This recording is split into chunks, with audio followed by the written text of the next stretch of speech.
পাকিস্তানের হয়ে গুপ্তচর বৃত্তির অভিযোগ, গ্রেপ্তার ইউটিউবার জ্যোতি।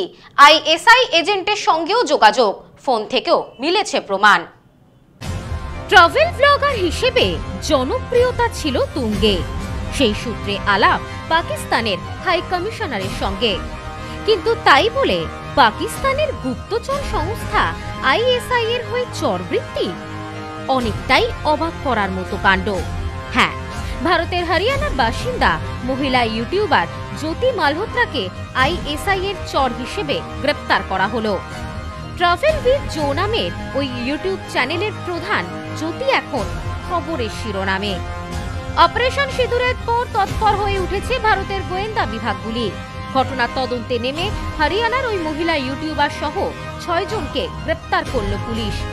তদন্তকারীদের দাবি, মোটা টাকার বিনিময়ে অভিযুক্তরা পাকিস্তানের চর হিসেবে ভারত থেকে গোপন তথ্য পাকিস্তানে পাচারের কাজ করত। পাক গুপ্তচরদের কাছে তথ্য পাচার করার একটি চক্র এদেশে তৈরি হয়েছিল বলে পুলিশ সূত্রে খবর। এই চক্র মূলত পাঞ্জাব, হরিয়ানায় সক্রিয় ছিল বলে সন্দেহ করা হচ্ছে। সেই সূত্র ধরেই পুলিশ জ্যোতি সহ মোট ৬ জনকে গ্রেপ্তার করেছে। তদন্তে উঠে এসেছে, পাকিস্তানে যাওয়ার সময় নয়াদিল্লিতে পাকিস্তান হাই কমিশনারের আধিকারিক এহসান উর রহিম ওরফে দানিশের সঙ্গে তার পরিচয় হয়। গুপ্তচর বৃত্তি সংক্রান্ত অভিযোগে চলতি সপ্তাহে দানিশকে ভারতে অবাঞ্ছিত ঘোষণা করা হয়েছে। অভিযোগ, দানিশের মাধ্যমে পাক গুপ্তচর সংস্থার একাধিক আধিকারিকের সঙ্গে যোগাযোগ হয়েছিল জ্যোতির। ধৃত ইউটিউবার জ্যোতি মালহোত্রা নিজেকে সোশ্যাল মিডিয়া ইনফ্লুয়েন্সার বলে পরিচয় দিত, কিন্তু এখন তাকে পাকিস্তানের গুপ্তচর বলে চিহ্নিত করেছে ভারত সরকার। নানান জায়গায় ঘুরে নিজের ইউটিউব চ্যানেলে সেই ভিডিও আপলোড করত জ্যোতি।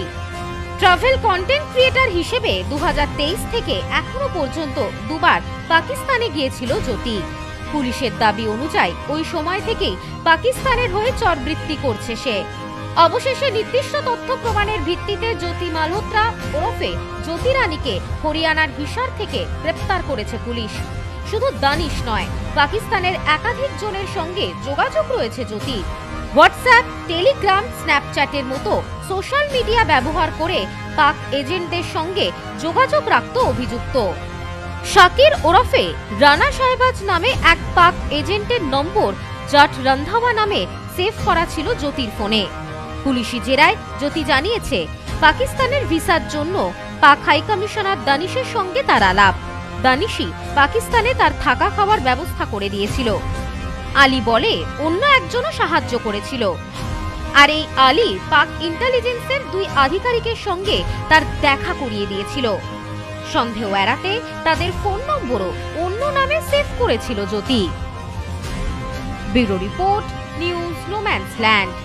এবার আপনার নিকটবর্তী শহরে Aarti electronics retail private limited. Aarti electronics Bangaon, Gopalnagar, Chandpara, Duttapukur, Habra, Nagarukra, Bagula ও হেলেঞ্চাতে। ফোন 7076534320।